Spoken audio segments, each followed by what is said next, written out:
Mars. Ang dami kong ganap sa showbiz lately. Pero ito na ang pasabog chika ng taon. McCoy De Leon at Elise Hoson spotted na magkasama with their adorable baby girl, Feliz. Ang sweet ng moment, pero teka lang, bakit may pangalan ni Joshua Garcia na biglang lumutang? May momol drama daw na nagiging hot topic na yon. Kabog! Alam natin na si McCoy at Elise ay sobrang cute dati bilang Maclis.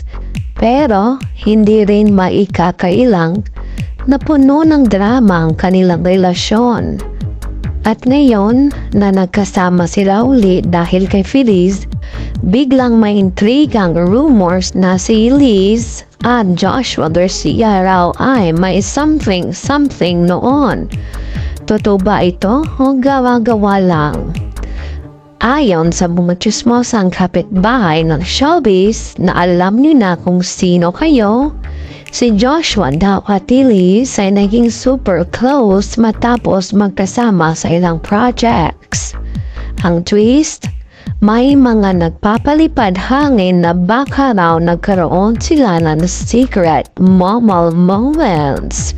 Of course, walang kumpirmasyon dito pero girl, kung may usok, may apoy, diba? Ouch naman kay McCoy. Despite na intriga, ang saya pa rin makita na sina McCoy, Elise at Feliz ay nagbabanding. Ang sabi nga nila, for the sake of child. Pero maraming nag-wish na baka ito na ang simula ng pagbabalikan nila. Sino ba naman ang hindi may inspire kay Feliz? Ang cutie-cutie, parang literal na angel baby. Ano sa tingin mo, Mars? Tapos na ba talaga ang Maclis love story? At ang mas juicing tanong, may dapat bang i-explain si Liz tungkol sa Joshua rumors? I-comment mo na ang inyong opinion sa baba. Team Maclis forever ka ba? O Team move on na? Go lang, sagot na.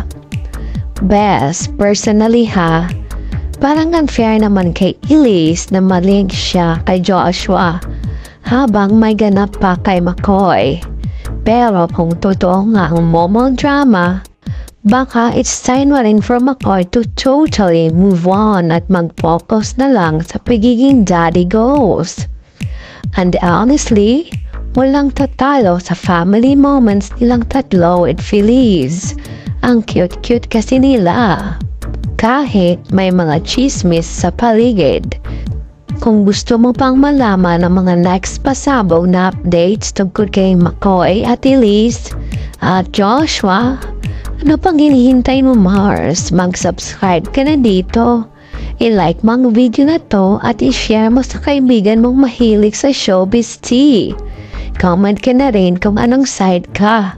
Sa Maclis ba o Joshua drama? Let's spill the tea together, mga best!